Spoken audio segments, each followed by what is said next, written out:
Hi, I am Chitra. I am Madhavi. I'm Jyoti. I'm Suchitra. Together, we are your hosts. On the Aedge podcast. We bring you stories and experiences. From our experiments around learning, marketing, and design, These are stories of people, technology, And people interacting through technology. Of what we see, create, and recommend.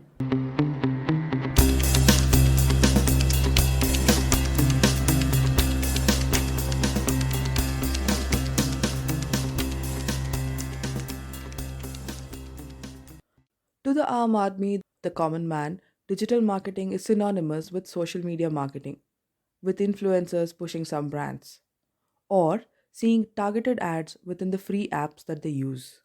These tactics may yield great results for a B2C company, not so much if you are a B2B brand.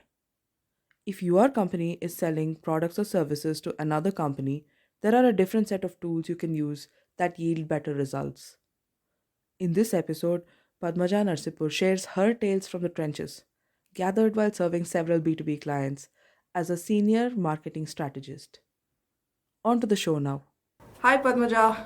Hi Madhavi. Welcome back to this episode of the Aedge podcast.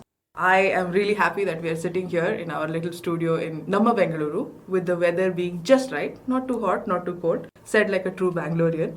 The only thing that could make this perfect is if we had a steaming hot cup of filter coffee in front of us. That has a very easy fix. And let's do that. Padmaja, we have spoken about many things in previous episodes. You have worked with a lot of clients and helped them with both their content and digital marketing needs. In this episode, shall we explore a little bit about how you have helped them with digital marketing, especially your B2B clients? Sure. How did you get into digital marketing? You started Clearly Blue as a content creation firm. What was your journey like from there? We would need to go a few years before Clearly Blue was founded. Before Clearly Blue, I spent about a decade working as a solopreneur or a consultant or a freelancer, whatever the term is. And a significant portion of that decade was spent working with CEOs of startups, basically helping them put together their digital marketing, branding, content, social media, website design. Basically, I used to be like the hand of the CEO. Okay. In Game of Thrones terms, helping them execute a lot of their design, communication, and marketing strategies, and also working on the strategies themselves. This experience stood me in great stead when I started Clearly Blue.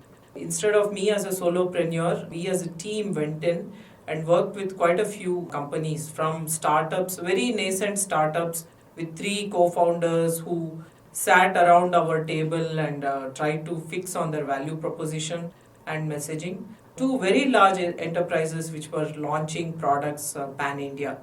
We have worked with a few accounts abroad as well.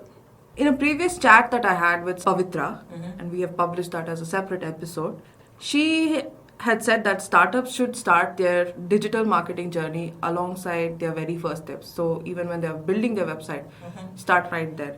But I know you have had some different experiences. What are your views about this?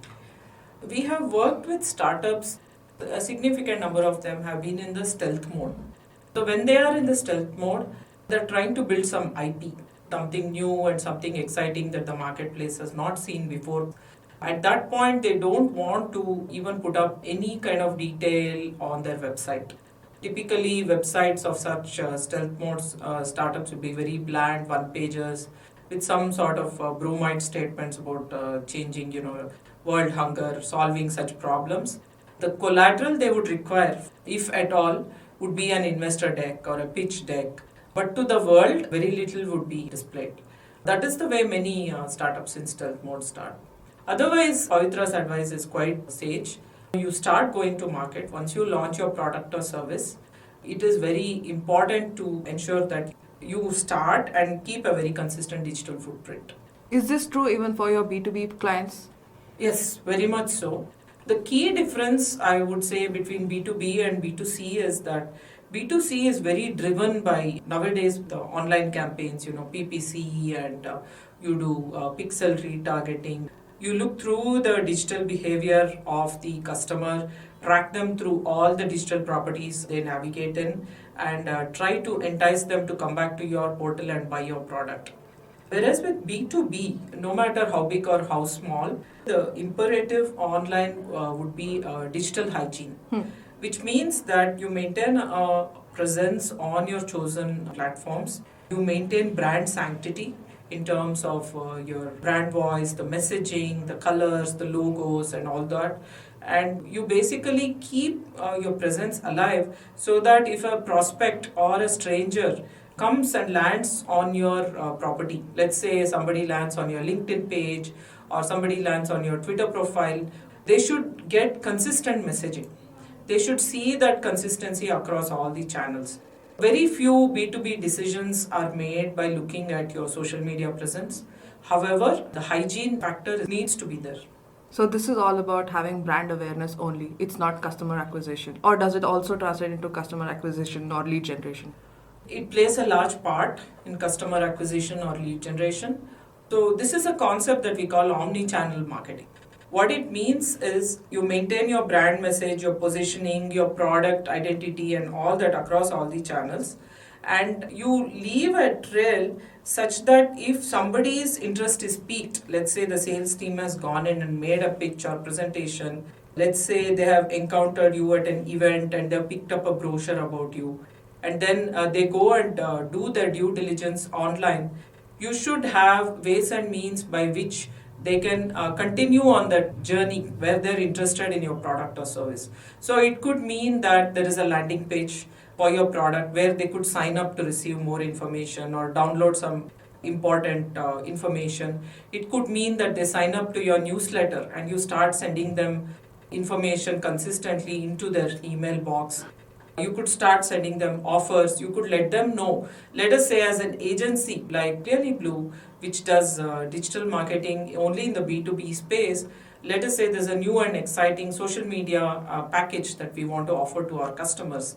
So a newsletter would be a natural place where we would put the details of these packages and we bring them to a landing page and have them convert. Yes, customer acquisition is possible, lead generation is possible, but it is not the only method, and in many cases, depending on the product, it is probably not the prime method for customer acquisition. Okay. So you do follow it up with offline marketing methods as well? Yes, yes. So it's a blend of both? It's a blend, but not offline as well. Offline would be probably primary for many B2B products. It depends on the product. It could be a SaaS platform. For example, think of a large SaaS platform where they're doing only B2B kind of sales. Maybe like an automobile industry SaaS platform where there's a lot of orders being generated online and all that. There might be no offline component at all. Everything is happening online. But the methodology would significantly differ from a B2C campaign. So in this case, the primary methods would probably be like drip emailers, newsletters, community, perhaps where you go in and see all the auctions and bids and things like that. So it could be a lot of information dissemination versus B2C, where it's ads, retargeting, also chasing vanity metrics, things like that. So it's a very different scenario in the B2B world. Can you describe how it is that you start working with a new client, or when a potential client approaches you, how do you go from there to running a successful campaign from them? What information should they come to you? What information do you help them figure out? When a new client approaches us, we typically do what we call as a discovery meeting, where we try to understand where they are in their own product or service life cycle or in the journey of their organization. Depending on where they are in that journey, we offer various different services to them. For example, a lot of startups come to us where they don't have a brand definition yet.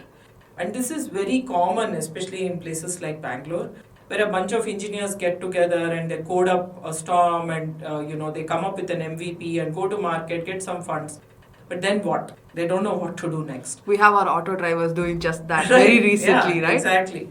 The idea is at that point we do what we call as a branding workshop with them, where we sit with them, typically with their founders and maybe a few key stakeholders, and we do a little bit of introspection. What space you exist in? Who are the possible competitors?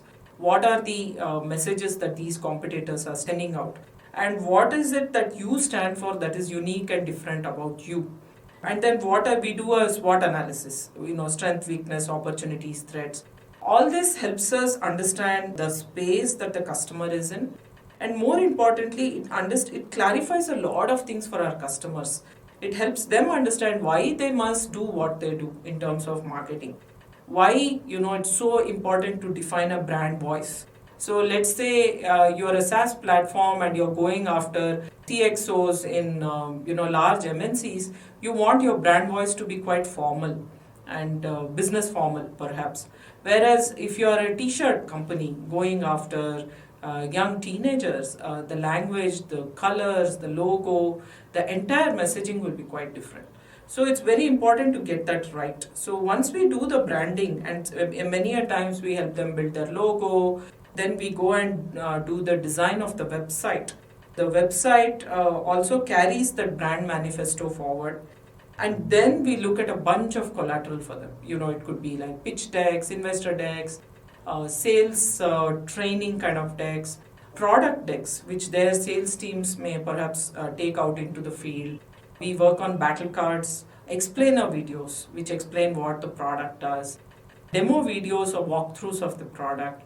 One huge change that has happened over the last few years is even post-sale, customer success to a large extent falls under the ambit of marketing in many organizations. So instead of sending out instructions for use or how-to manuals, people now prefer to build videos and put how-to videos on a YouTube playlist and then use those videos on WhatsApp marketing. We have worked on large campaigns like this. Post-sale also, ensuring customer satisfaction and customer success falls under the ambit of a lot of marketeers. We help them with all of this. Typically, what timelines should a company give before they can start seeing any kind of success leads through their digital marketing when they're in the B2B space? Because the decision maker is not a single person typically. It's very difficult to put a timeline. These cycles are typically very long tail. So timelines really vary based on what your goal is, because in B2B campaigns, sometimes the goal is not really to land a customer. It could be, for example, just a brand awareness or a brand building campaign, where what you're looking for is more visits to your website.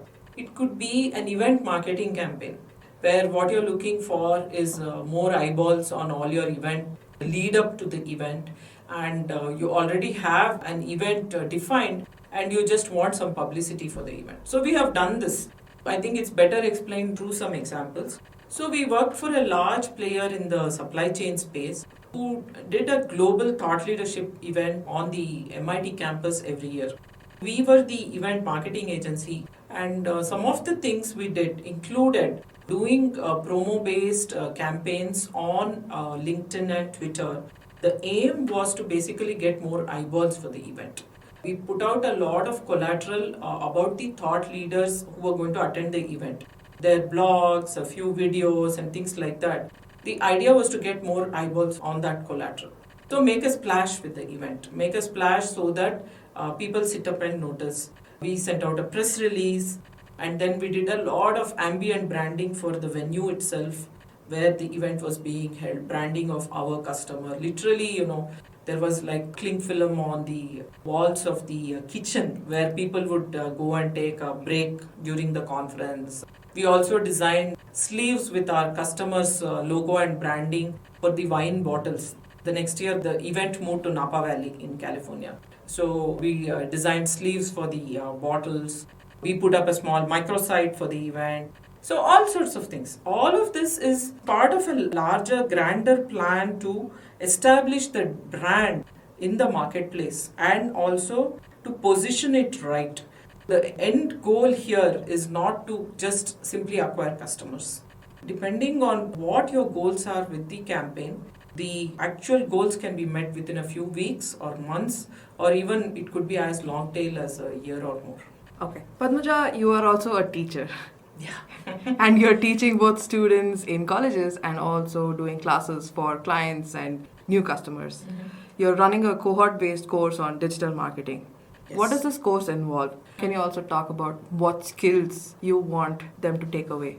The cohort-based course, we're calling it marketing leadership, is basically targeted at people who want to build teams, whether in-house or with an agency or a team of freelancers, basically create and execute marketing campaigns. This is looking at it from a strategic point of view, first of all, figuring out what the goals of the organization are and how marketing can support those overall organizational goals. And then, secondly, looking at it tactically in terms of what sort of team do you need to execute these goals, what are the tools and technologies out there, what are the metrics for success that you can use to track the success of your ongoing campaigns, and basically how to achieve those goals. Those are the facets we cover in this course. Okay, so what skills are essential for a digital marketing team, for somebody building this team from scratch? I always advocate that growing startup teams should write their own content. Content is very key in this era of content that we live in now. Any content writer who joins a digital marketing team early on in their journey will only act as a filter for the founders. So the founders, if they blog or speak or put out articles, put out videos, whatever they do, if they control the narrative, their founder story, the brand story, the product story comes out very well.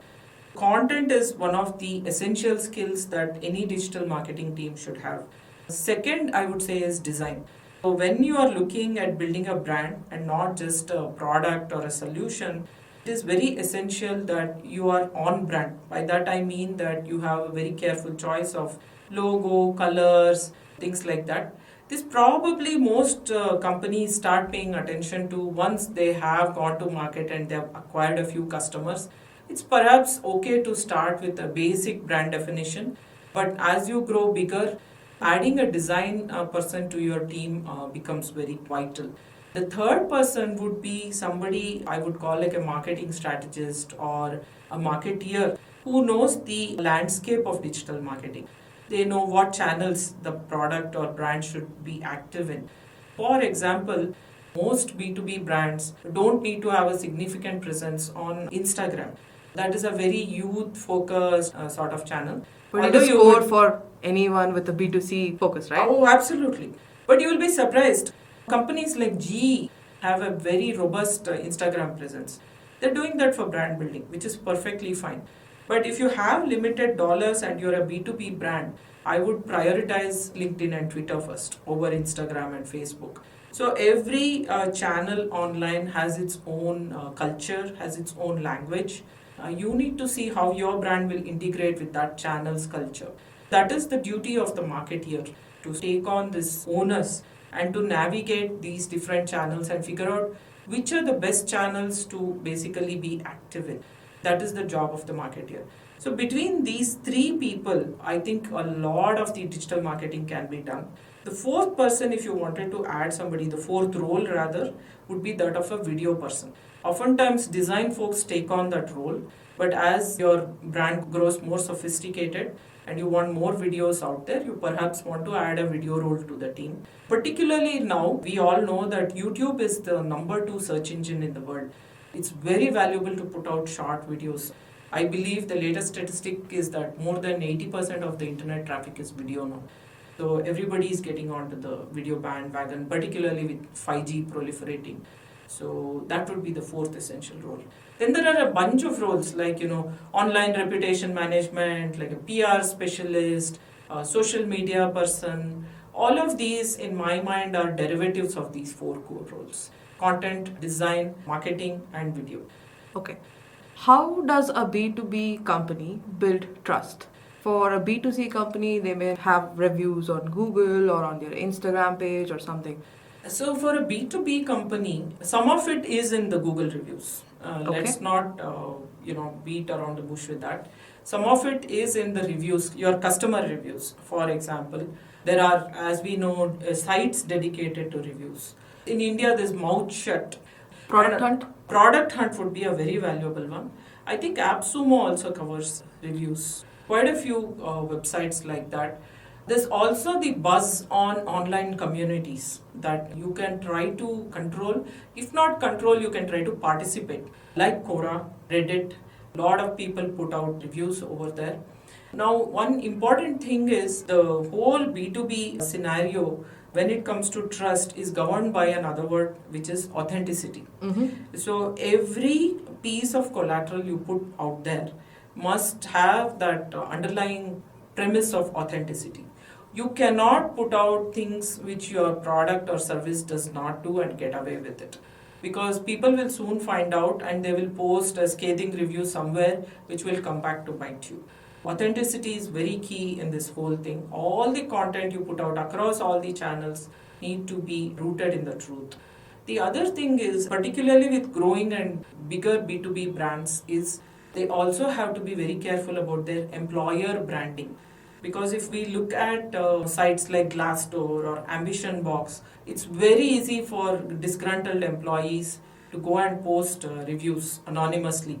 I have seen reviews where they say the CEO has no vision, the product team doesn't know what they're doing, engineers are stuck between the devil and the deep blue sea. I've seen a lot of reviews like this. Do those reviews actually reflect on the product or the service as well? Not primarily, but perhaps secondarily. If you are being evaluated as a possible partner by a large customer, by their procurement, they will go and look at your Glassdoor and Ambition Box. Okay. So I would want to very carefully manage as an employer my employer ratings and branding on these sites. There are two persona basically. One as an employer, another as a product or a platform provider. So those are the two main things I would pay attention to. The third dimension, which also works a lot in the favor of B2B marketing, is the thought leadership put out by the spokespersons or the stakeholders, the leaders of the company. Thought leadership is very crucial to B2B success because oftentimes these people tell the stories of the brand. They give out points of view, what we call POV articles about happenings in the industry. So their voice matters. Many a times they carry their own personal brand into the conversation. So it adds a lot of weight to the conversation. Such branding coming from the spokespersons, it can elevate a B2B brand from so-so to something which is really super. Maverick stuff also works. Look at how Elon Musk is transforming Twitter. The guy is going crazy on Twitter. He's tweeting left, right, and center. But the fact of the matter is, as of yesterday, November 7th, Twitter has had the highest ever usage, the highest ever in their history, period. You know, many advertisers are being very cautious and they're holding back their Twitter budgets. But with this kind of usage, Elon Musk is guaranteed to have all the advertisers flooding back to the platform. So it need not always be staid POV articles, right? If you have a maverick leader like Elon Musk at the top, or look at what Richard Branson did with the whole Virgin brand. He added, that flamboyance and daring and whatever he did, jumping out of planes. He brought all that flamboyance back into the brand. Or back home, you can look at Vijay Mallya, who till he had a spectacular nosedive, maintained that king of good times branding very, very well. There's lots of ways the spokespersons of the brand, the spokespeople help with the branding and the B2B placement of the whole product or service. So for a small or a new company, you suggest that the founders or the leaders also do some self-branding along with brand awareness for their company? I would really recommend that. For small companies, first of all, they say no publicity is bad publicity. That being said, it depends on the founders' comfort levels also. Many of them may prefer to hide behind the coat. But it always helps if one of the founders or co-founders, if they're good with communication skills, if they are personable and they can do the media outreach, it really, really helps the brand. I have been on brand building exercises with some of my customers where we have gone to the offices of Deccan Herald and Times of India and so on and so forth. Initially, these PR exercises are just like relationship building meetings where they sit across the table, try to understand what your brand is, where your product is. And what they will do is next time there is an event happening in that space, let's say it's Edtech, Byju's failed spectacularly. What they will do is they will call you and ask you for a quote. This is the way small insertions, if you are personable, if you maintain contact with the press, small insertions start happening in economic times. And then you write or get ghost written article with a byline that goes out into the press. This is how traditionally over the last 50, 60 years it was done. But now in this era, it's a golden time. You can just seize the initiative, make a splash on LinkedIn, come out with some really startling POVs, points of view, which are very different or contrarian to what the whole world thinks, and make an impression on LinkedIn. You do not need to rely on a PR agency now. But your question is, yes, bang on. It does help to have one of the co-founders at least take this initiative. Perfect. Thank you for that. Typically, when you start out as a small company, you have a do-it-yourself or a DIY approach for most things. And that's how maybe a lot of us have started our digital marketing companies too.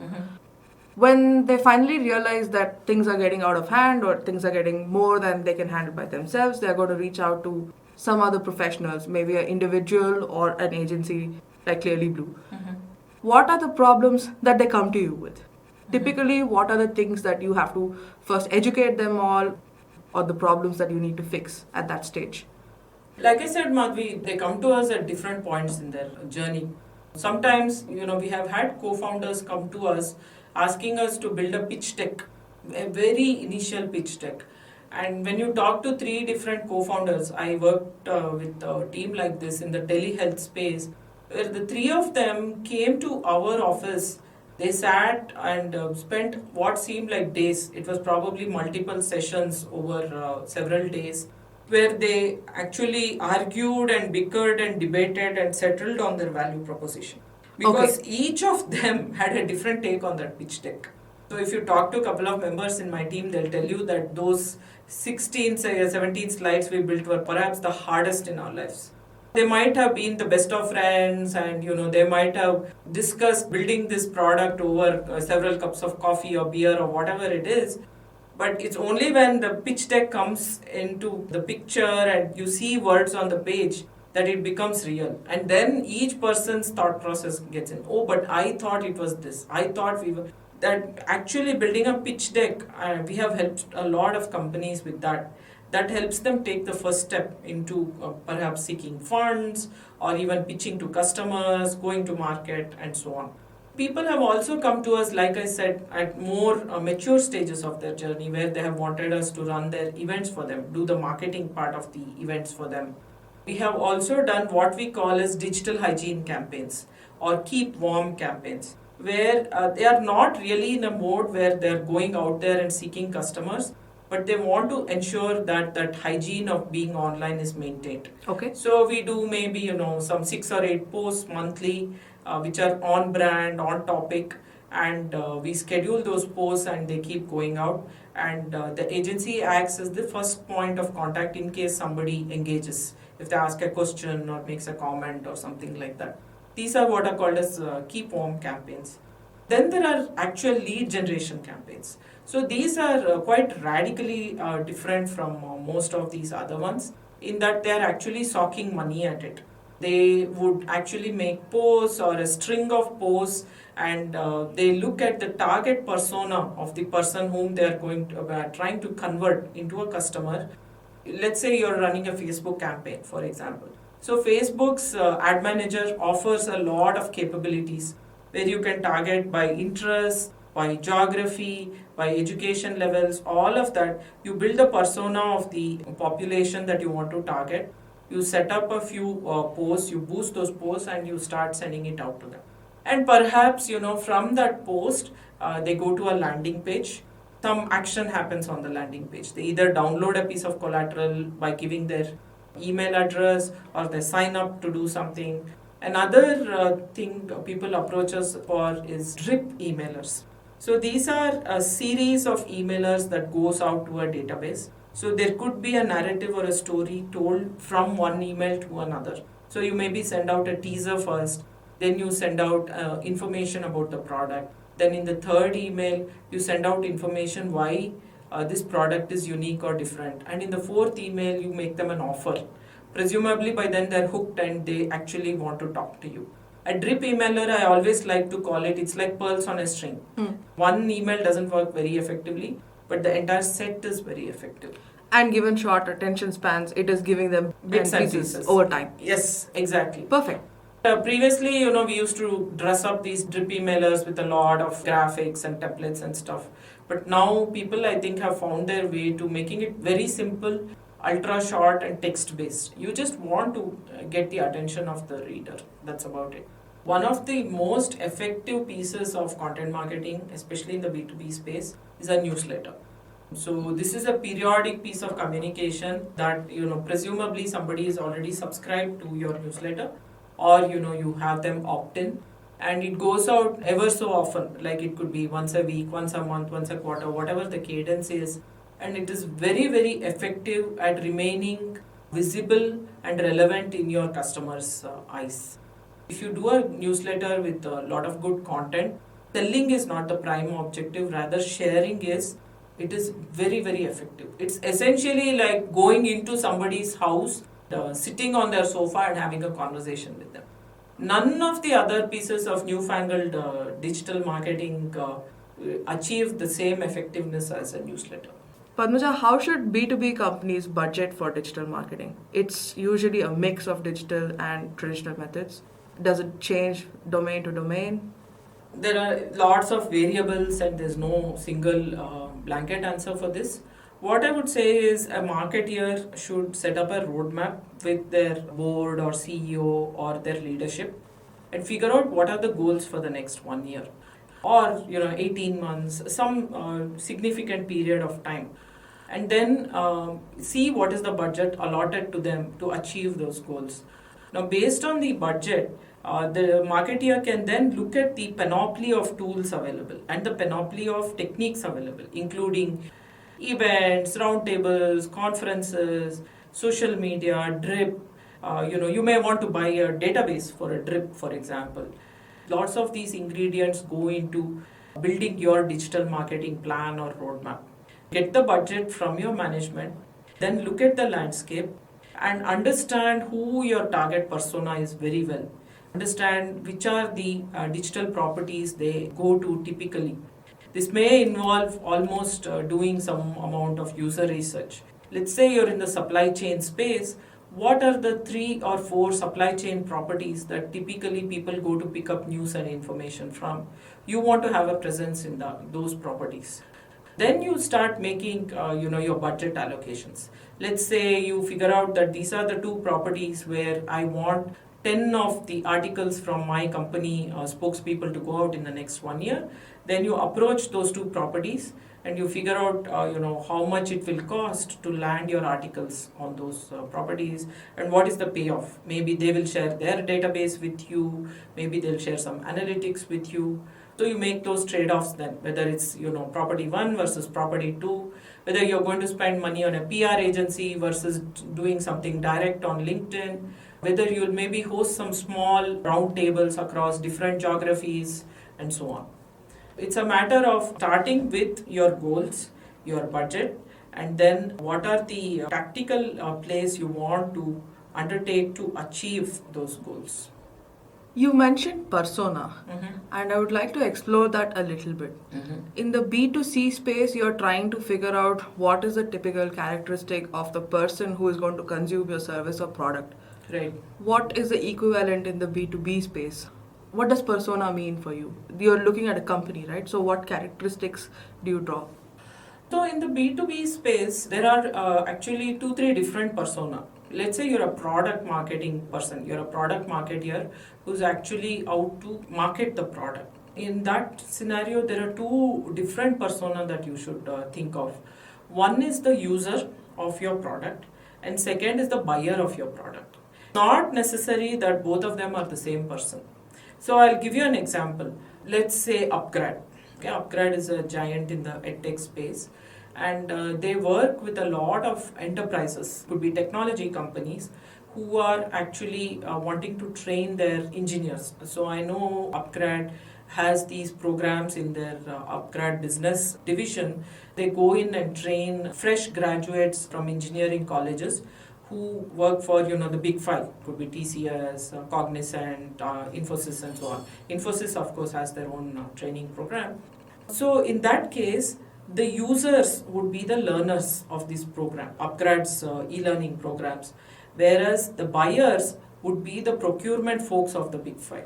As upgrade, when you do the B2B marketing, how would you convince the procurement teams that upgrades offerings or solutions are better than anybody else in the market? Considering that this is procurement, for them cost is a big factor. So you basically delineate the persona of the procurement folks and what their objectives are. For them cost is a factor, and for them also learning outcomes is a huge factor. If I were a product marketeer in Upgrade, I would be very data driven. I would show them how learning outcomes 3 months after going through an Upgrade course are better. The behavior or productivity of these engineers 3 months after completing an Upgrade course are better than somebody else's courses. So very data driven collateral. A lot of emphasis on the economics because price would be a huge driving factor. Those would make up the components of my marketing campaign with these big five. And this is the same thing like what Adeptic is doing. The cohort-based courses are purchased by somebody else. The learners are separate. Yes. So the consumers are different from the buyers. Absolutely. You talked about analytics. You talked about like having a pulse on different things, trying to figure out the market and trying to figure out what your customer needs, all of that. Do you think this is art or science? Oh, that's the $1 million question, right? I just want your take on it. You do make a lot of decisions on data, just like you mentioned. So Yes. what is yes. this? I think it starts off as science because we all like to fancy ourselves as very data driven and things like that. But end of the day, there's a huge art component in it. So if you look at a digital marketing campaign as a whole, I would say there's more art than science in it. But it's a happy blend of both. I mean, look at this era, right? I feel incredibly blessed to be living in such an era where, your content writing skills, your communication skills, they are so important. Yes, you might be data driven, you will be doing, aggregate persona, you'll be looking at segments of the population, what are the likes, dislikes, and all that fun stuff. But end of the day, what you're trying to push is a blog, and that blog better be very well written for somebody to engage with it. So I think people who are, that left brain, right brain kind of people who are both creative as well as data driven, this is a golden era for such people. That's my personal take on it. Perfectly fine. And I think we can end this podcast on that note. Thank you so much for your time. Thank you for all the insights. Thank you. Thanks, Madhavi. It was very nice talking to you as usual.